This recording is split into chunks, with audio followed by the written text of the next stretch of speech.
Hello students, welcome to my YouTube channel. और आज हम डिस्कस करेंगे linear momentum and angular momentum के बारे में। ये +1 फिजिक्स का टॉपिक है। +1 फिजिक्स में जब हमने कल प्रीवियस वीडियो के अंदर लॉज कंजर्वेशन लॉज किए थे, उसके अंदर हमने किया था law of conservation of linear momentum and law of conservation of angular momentum. तो कुछ स्टूडेंट्स ऐसे हैं जिनको नहीं पता बेसिकली कि मोमेंटम होता क्या है। यहाँ पे हम डिटेल में नहीं करेंगे, डिटेल में हम बाद में करेंगे जब इनका पूरा कंसेप्ट आएगा।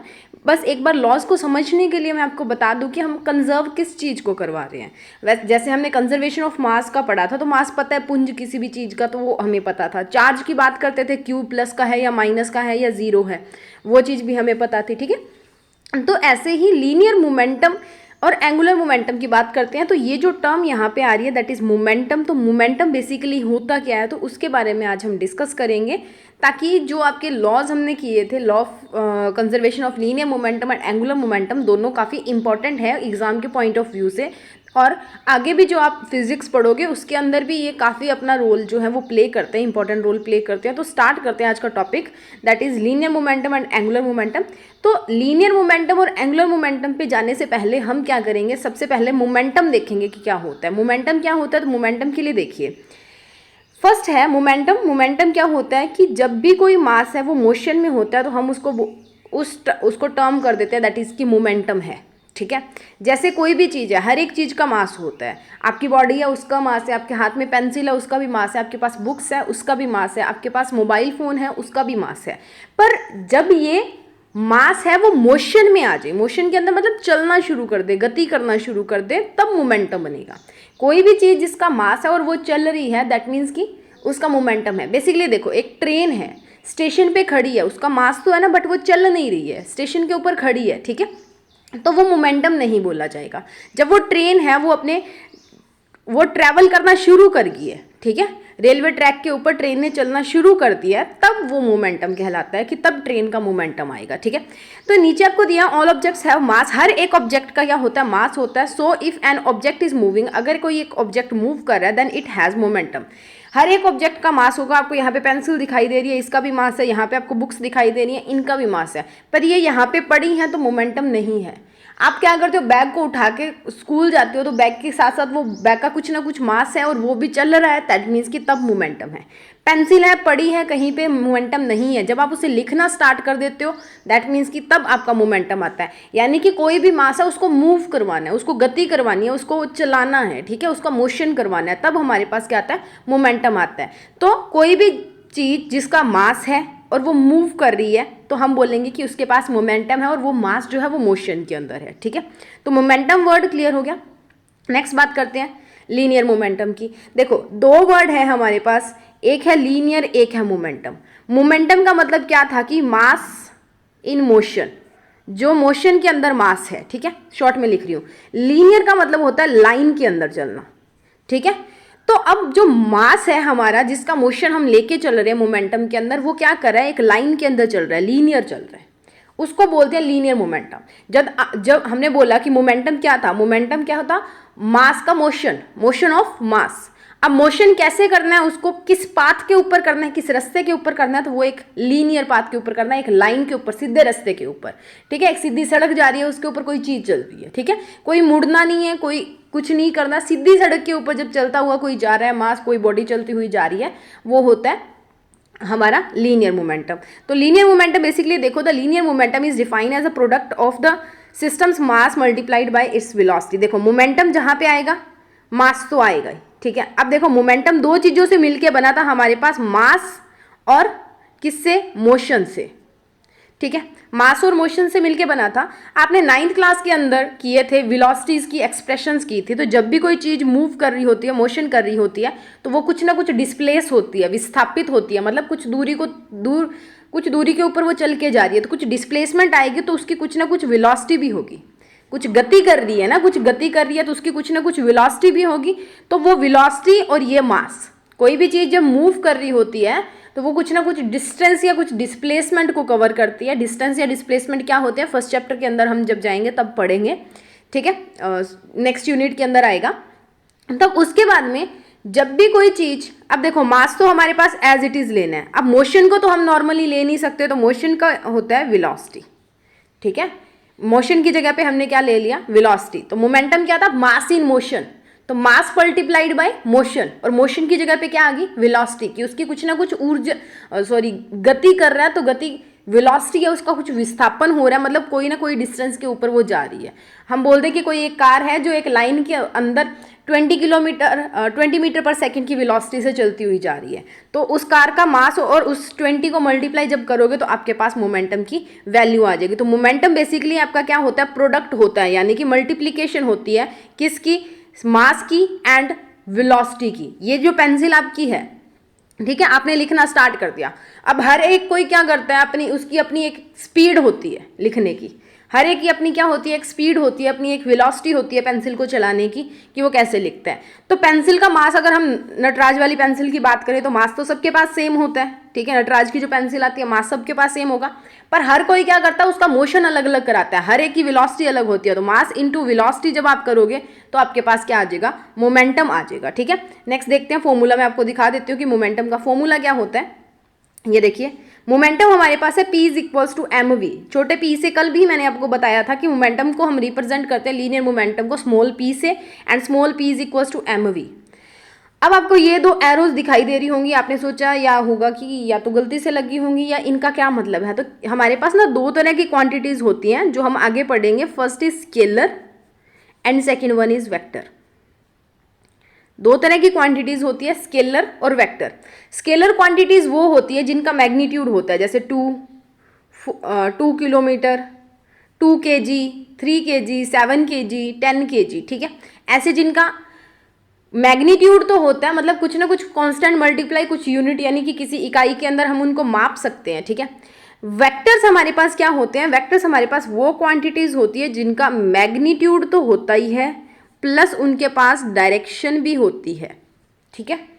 मैग्नीट्यूड भी होता है प्लस डायरेक्शन भी होती है, प्लस वो क्या करेंगे, वेक्टर के जो लॉज आएंगे वेक्टर लॉज को भी ओबे करेंगे, वो होते हैं हमारे पास वेक्टर लॉ। ये भी अगर आपने अभी करना है तो मैं वीडियो के अंदर आपको ऊपर आई बटन में लिंक दे दूंगी स्केलर्स और वेक्टर्स का, आप वहां से देख सकते हो। अदरवाइज जब हम हमारे उस चैप्टर के ऊपर पहुंचेंगे नेक्स्ट यूनिट के अंदर, तो वहां पे भी हम स्केलर और वेक्टर्स करेंगे, ठीक है।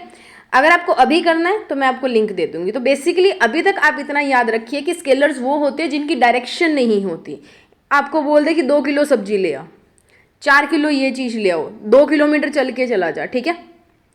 पर जब आपको ये बोले ना कि 2 किलोमीटर पूर्व की ओर जा, 2 किलोमीटर ईस्ट की तरफ जा, या 2 मीटर ईस्ट की तरफ जा, जब ईस्ट लगा दिया ना, साथ में डायरेक्शन लगा दी, तो वो चीज वेक्टर बन जाती है, ठीक है। जब सीधा ही आप बोल रहे हो कि 2 किलोमीटर जा, ठीक है, या आप बोल दो कि मेरे घर से जो स्कूल है वो 5 किलोमीटर की दूरी पे है, आपने बताया नहीं कि कौन सी डायरेक्शन में 5 किलोमीटर की दूरी पे है, तो वो स्केलर है। आप वहीं पे ये बोल दो कि मेरे घर से मेरा स्कूल 5 किलोमीटर पूर्व की तरफ है, यानी कि ईस्ट की तरफ है, तो वो वेक्टर बन जाता है, ठीक है।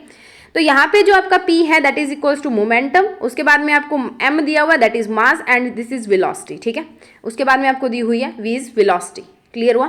तो मोमेंटम को किससे लिखते हैं हम, P is equals to M V से लिखते हैं। क्लियर हुआ।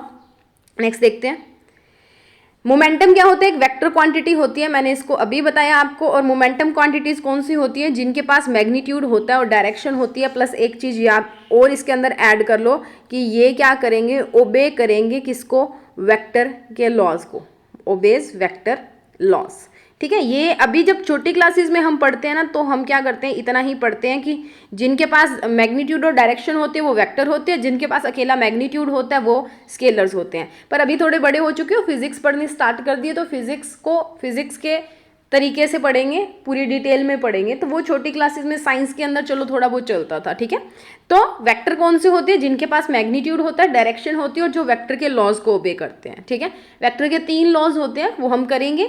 और अगर अभी आपको करने हैं कि आपको कुछ डाउट्स आ रहे हैं, तो आपको डिस्क्रिप्शन के अंदर भी लिंक मिल जाएगा और ऊपर आई बटन के अंदर भी आपको लिंक मिल जाएगा, आप वो वीडियोस वॉच कर लेना। वहाँ पे स्केलर और वेक्टर कैसे क्या होते हैं सारा कुछ एक्सप्लेन किया हुआ है, ठीक है। नेक्स्ट देखते हैं, इसकी जो एसआई यूनिट्स होती है, यूनिट्स क्या होती हैं, किसी भी चीज को मेजर करने के लिए जो हम टर्म यूज करते हैं दैट आर कॉल्ड यूनिट्स, इकाई जिसको बोलते हो। जैसे वेट करना है तो हम बोलते हैं ना कि 50 किलो वेट है, 10 किलो वेट है, ठीक है।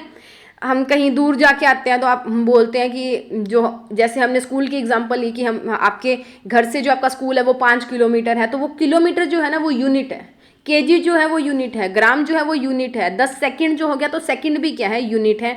तो ये डिस्टेंस, टाइम, मास, वेट की यूनिट्स अलग अलग होती हैं। तो इसको किस में मेजर किया जाता है, इसकी क्या यूनिट्स होती हैं, इसकी यूनिट्स होती है किलोग्राम मीटर पर सेकेंड। ठीक है, इसको ये शॉर्ट फॉर्म के अंदर भी लिखा जाता है, दैट इज केजी मीटर पर सेकेंड। अब ये कैसे आएगी, देखो हमने पी को क्या लिखा, एम वी लिखा, मास किस में होता है, केजी में। ठीक है, मास होता है केजी में, और वेलोसिटी जो होती है वो होती है हमारी मीटर पर सेकेंड। ठीक है, मीटर पर सेकेंड में। तो यहाँ पे हमारे पास क्या है, P is equal to M V, के जी के अंदर आ गया, और V इज इक्वल्स टू क्या होती है, मीटर पर सेकेंड से दोनों को मल्टीप्लाई कर दो, आपके पास आंसर आ जाएगा के जी मीटर पर सेकेंड। तो इसकी यूनिट्स होती है हमारे पास के जी मीटर पर सेकेंड। नेक्स्ट मूव करते हैं एंगुलर मोमेंटम की तरफ। एंगुलर मोमेंटम क्या होता है, एंगुलर मोमेंटम हमारे पास क्या होता है उसकी नेक्स्ट बात करते हैं एंगुलर मोमेंटम की। तो एंगुलर मोमेंटम बेसिकली क्या होता है, देखो मोमेंटम तो वही चीज है, मास इन मोशन, मोशन के अंदर जब मास होता है उसको बोलते हैं मोमेंटम। एंगुलर का मतलब क्या हो गया, कोई ना कोई एंगल बनाएगा। ठीक है, कोई ना कोई क्या बनाएगा, एंगल बनाएगा। अब एंगल बनाएगा तो क्या होगा, देखो सीधे अगर आप लाइन के अंदर चलते जा रहे हो तो कोई एंगल नहीं बन रहा है आपका, कोई कोण नहीं बन रहा है। पर अगर आप ऐसे चलने शुरू हो जाओ, गोल गोल घूमने शुरू हो जाओ, तो अब यहाँ से देखोगे, पहले अगर आप यहाँ पे थे, दूसरे थोड़े टाइम बाद में यहाँ पे आ गए, तो ये इन दोनों के बीच में एंगल बन रहा है। ठीक है, फिर आप थोड़े टाइम बाद में यहाँ पे आ गए तो इन दोनों के बीच भी एंगल बन रहा है, फिर थोड़े टाइम बाद में यहाँ पे आ गए फिर भी एंगल बन रहा है, फिर थोड़े टाइम बाद में वापस उसी जगह पे चले गए तो भी तो एंगल बन रहा है। ठीक है, तो जब भी कोई चीज़ क्या करती है, रोटेट कर रही होती है, रोटेशन, ठीक है, उसको बोलते हैं एंगुलर मोमेंटम। जब भी कोई बॉडी है जिसका कुछ ना कुछ मास है और वो चल रही है, और कौन से पाथ के अंदर चल रही है, सर्कुलर पाथ के अंदर चल रही है, that is known as angular momentum. Angular momentum of a rigid object, rigid का मतलब होता है स्थिर जो होते हैं। ठीक है, ऑब्जेक्ट स्थिर की, आप रिजिड ये भी बोल सकते हो कि जिनकी शेप को आपको नहीं लेना देना, कि शेप कुछ भी हो सकती है। ठीक है, तो उसके बाद में है the rigid object is defined as the product of moment of inertia and angular velocity. ठीक है, हमने क्या किया था, जब हम बात करते थे लीनियर मोमेंटम की, तो लीनियर मोमेंटम को हम लिखते थे that is P is equal to M V, P is equal to M V लिखते थे, जहाँ पे M हमारा मास था और V हमारी लीनियर वेलोसिटी होती है, या वेलोसिटी जिसको आप बोलते हो। यहाँ पे जब हम एंगुलर मोमेंटम की बात करते हैं ना, तो यहाँ पे एंगुलर मोमेंटम को पहले तो बेसिकली रिप्रेजेंट किया जाता है कैपिटल L से। ठीक है, और ये होता क्या है हमारे पास, मोमेंट ऑफ इनर्शिया और एंगुलर वेलोसिटी। अब किसी एंगल के ऊपर आपकी बॉडी चल रही है ना, तो जो कब वेलोसिटी जो किसी कोई पर्टिकुलर एंगल बना ले, that is known as angular velocity. ठीक है, आगे मैं आपको फॉर्मूला दिखाती हूँ इसका। ठीक है, तो हम फॉर्मूला देख लेते हैं पहले बेसिकली, ये देखिए। तो फॉर्मूला के अंदर हमारे पास क्या होता है, हम इसको रिप्रेजेंट करते हैं कैपिटल L से, और L क्या होता है, I क्रॉस ओमेगा के इक्वल होता है, और I होता है moment of inertia and omega is angular velocity, और ये भी एक वेक्टर क्वांटिटी होती है। ओमेगा के ऊपर भी आप ऐसे एक एरो लगाओगे। ठीक है, तो अब क्या कर रहे हो, ये देखो आपको यहाँ पे दिखाया है sense of the rotation of wheel. आपकी जो चीज़ है वो रोटेट कर रही है, रोटेशन ऑफ द व्हील, पहिया है वो गोल गोल घूमता है, तो उसकी जो वेलोसिटी आएगी that is angular velocity, that is omega. ठीक है, L I omega angular momentum vector आ गया। Right hand rule to angular quantities ये हमने नहीं करना, जस्ट आप इतना रखो कि एंगुलर मोमेंटम बेसिकली होता क्या है। ठीक है, अब एंगुलर मोमेंटम की जब हम बात करते हैं, ठीक है, देखो हमने एंगुलर मोमेंटम बोला कि जो L होता है that is I cross omega. I होता है हमारा मोमेंट ऑफ इनर्शिया, करेंगे ये भी हम। ठीक है, इनर्शिया मैं आपको बता देती हूँ, कोई भी चीज़ अगर चल रही है तो वो मोशन को अपने को अपोज कैसे करेगी। अपोजिंग जो एबिलिटी होती है किसी भी बॉडी की, जैसे देखो किसी बॉल को आपने ऐसे, कोई जगह थी उसके ऊपर आपने बॉल को क्या किया, ऐसे धक्का देके छोड़ दिया, फोर्स देके फेंक के छोड़ दिया, थोड़े टाइम बाद में जो बॉल है वो अपने आप क्या करेगी, ऐसे गोल गोल घूमती घूमती जाके एक पॉइंट पे जाके रुक जाएगी। तो वो उसकी एबिलिटी होती है खुद के मोशन को अपोज करने की, कि आपने उसको चलने के लिए छोड़ा पर वो नहीं चलना चाहती है। ठीक है, तो वो जो खुद रुक जाते हैं दैट इज कॉल्ड इनर्शिया। करेंगे इसको भी हम। तो यहाँ पे आप एक चीज़ देखिए कि हमने इसको बोला कि I क्रॉस ओमेगा, आप इसको नॉर्मली एक चीज़ in terms of linear momentum भी लिख सकते हो, that is R cross P। Angular momentum can be written in the form of linear momentum, और आप क्या कर दोगे, आर क्रॉस पी कर दोगे। देखो दोनों में बेसिक डिफरेंस क्या था हमारे पास, दोनों में बेसिक डिफरेंस ये था कि जब हम बात करते हैं लीनियर मोमेंटम की, तो पी की बात जब हम करते हैं छोटे पी की, तो वो होता है ऐसे लाइन के अंदर चलना। जब हम एल की बात करते हैं तो ऐसे सर्कुलर पाथ के अंदर चलना। अब देखो मोमेंटम तो है, तो मोमेंटम हम इसको पी भी ले सकते हैं, पर यहाँ पे देखो रेडियस आ रहा है अलग अलग, ठीक है। यहाँ से ये डिस्टेंस रेडियस है, ये डिस्टेंस रेडियस है, ये भी रेडियस है और ये भी रेडियस है। तो आपने क्या करना है, जस्ट रेडियस को मल्टीप्लाई कर देना है उस लीनियर मोमेंटम से, तो वो आपका एंगुलर मोमेंटम बन जाएगा। क्योंकि लाइन का तो रेडियस नहीं होता ना, लाइन का तो डिस्टेंस होता है, लाइन की तो लेंथ होती है, ठीक है। इसका क्या होता है, रेडियस होता है। जब हम सर्कुलर या रोटेट कर रहे होते हैं तो इसको आप क्या लिख सकते हो, आर क्रॉस पी भी लिख सकते हो। तो एल को क्या लिखा हुआ है इन्होंने लास्ट में जो हमने किया था, that is L is equal to I omega, और आई ओमेगा को हम और क्या लिख सकते हैं, आर क्रॉस पी भी लिख सकते हैं, ठीक है। एक चीज़ आप पीछे और आइए, इंपॉर्टेंट चीज़ थी, it is analogous to linear momentum and is subjected to the fundamental constraints. Constraints होता है पाबंदियां जब लग जाती हैं, ठीक है, of the conservation of angular momentum principle. अब देखो कॉन्स्ट्रेंट लगने का मतलब इसके ऊपर पाबंदी है। अब वो पाबंदी क्या है कि कंजर्व एंगुलर मोमेंटम जो है वो कंजर्व कब होगा, ये तब होगा if there is no external torque on the object. अगर बाहर से कोई टॉर्क जो है वो ऑब्जेक्ट के ऊपर नहीं लग रही है, तभी क्या होगा, एंगुलर मोमेंटम है वो कंजर्व होगा। Angular momentum is a vector quantity, it is derivable from the expression of angular momentum of a particle. ये अभी हमने नहीं करना है, आपने जस्ट इतना याद रखना है एंगुलर मोमेंटम होता क्या है, उसका फॉर्मूला क्या होता है, that is L is equal to I omega या आर क्रॉस पी, हम उसको लिख सकते हैं। दूसरा, एंगुलर मोमेंटम को कंजर्व कराने की एक कंडीशन होती है, वो कंडीशन क्या होती है कि आपका जो एक्सटर्नल टॉर्क है ऑब्जेक्ट बॉडी के ऊपर वो नहीं होना चाहिए, ठीक है। इसको मैं आपको समझाती हूँ, पीछे चलते हैं। पीछे जाके देखिए, हमने बोला लीनियर मोमेंटम की जब हम बात करते हैं, एक चीज़ हमेशा याद रखना, जब आपकी कोई बॉडी है वो ऐसे लीनियरली चल रही है तो वहाँ पे हमारा लगता है फोर्स, ठीक है। उस फोर्स को हम लिख देते हैं एफ। नॉर्मली हम उसको इनर्शियल फोर्स या फोर्स लेके चलते हैं, क्लियर। बट जब कोई चीज़ ना ऐसे रोटेट कर रही होती है तो वहाँ पे ना हमारा फोर्स लगता है, उस फोर्स को बोलते हैं रोटेटिंग फोर्स। रोटेटिंग फोर्स यानी कि जो उस बॉडी को रोटेट करवा रहा है, रोटेटिंग फोर्स। अब उस रोटेटिंग फोर्स का एक और भी नाम दिया जाता है, और उस रोटेटिंग फोर्स को हम बोलते हैं टॉर्क। उस रोटेटिंग फोर्स को क्या बोला जाता है, टॉर्क बोला जाता है, ठीक है। तो वो फोर्स जो किसी बॉडी को रोटेट करवा रहा है, that force is known as torque. और टॉर्क को हम लिखते हैं किस सिंबल से, उसको हम लिखते हैं इससे, टाउ, ठीक है, टाउ से लिखते हैं। इसको जब प्रोनाउंस किया जाता है हिंदी के अंदर, आप बुक्स के अंदर देखना, इसको ताऊ बोला जाता है। तो ये मतलब सबका ताऊ है जो गोल गोल घुमाता रहता है, ठीक है, याद करने के लिए बेसिकली बता रही हूँ। तो इसको हम रिप्रेजेंट करते हैं टाओ से, TAU, ताऊ से, ठीक है। इसको ताऊ भी बोला जाता है, टाओ भी बोला जाता है, तो आपको जो अच्छा लगता है आप बोल सकते हो। ताऊ बोलोगे, सब ताऊ ऐसा ताऊ है जो गोल गोल घुमा रहा है, ठीक है। तो ताऊ क्या कर रहा है, रोटेटिंग फोर्स है, क्लियर हुआ, याद हो जाएगा आपको इससे, यहाँ तक क्लियर है। उसके बाद में जो SI बेस यूनिट्स हैं इसकी, वो है kg, मीटर स्क्वायर पर सेकेंड स्क्वायर। यहाँ पे ये मीटर स्क्वायर है, थोड़ी सी जो लिखने में यहाँ पे प्रॉब्लम है, ये है हमारा kg मीटर स्क्वायर पर सेकेंड, ठीक है। ये है kg मीटर स्क्वायर पर सेकेंड। अब आप बोलोगे कि मीटर स्क्वायर कैसे आ गया, मीटर स्क्वायर देखो ये था r किस में होता है, रेडियस मीटर में होता है। और मोमेंटम की हम पहले निकाल के आ चुके हैं, लीनियर मोमेंटम की यूनिट्स हमारे पास क्या थी, kg मीटर पर सेकेंड, यही थी। दोबारा बता देती हूँ, जो हमारा p था, ठीक है, p की यूनिट्स हमारे पास थी, p की यूनिट्स थी हमारे पास kg मीटर पर सेकेंड, यही थी।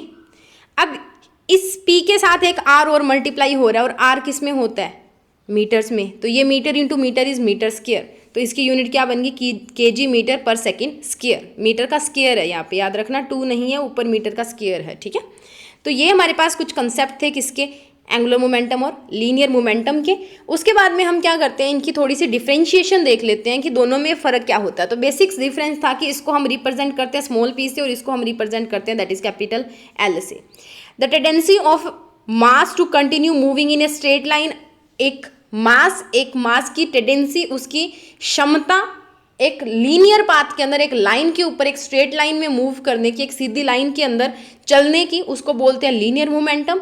और एक टेंडेंसी और for a mass to continue rotating और गोल गोल घूमने की जो होती है that is known as angular momentum. ठीक है, नेक्स्ट ये जो पैरेलल होता है v के, v दैट इज वेलोसिटी, ये क्या होगा, पैरेलल होगा v के, बट देखो ये होते हैं हमारे perpendicular to v and r।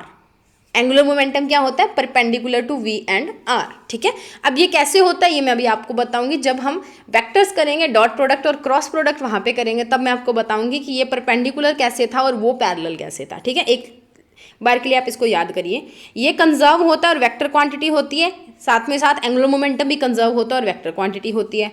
Magnitude is inertia times speed, magnitude क्या होगा, इनर्शिया टाइम्स स्पीड। इनर्शिया देखो, एक मास जो होता है ना वो भी इनर्शिया ही होता है। इनर्शिया का मतलब क्या होता है, जितनी भारी चीज होगी ना उतनी आप उसको अगर कहीं पे फेंकोगे, बॉल लेके देखना अलग अलग साइज की, जितनी भारी बॉल होगी ना वो इतना इजीली, उतना जल्दी रुक जाएगी, और जितनी हल्की बॉल होगी ना वो बहुत ज्यादा दूर जाके रुकती है।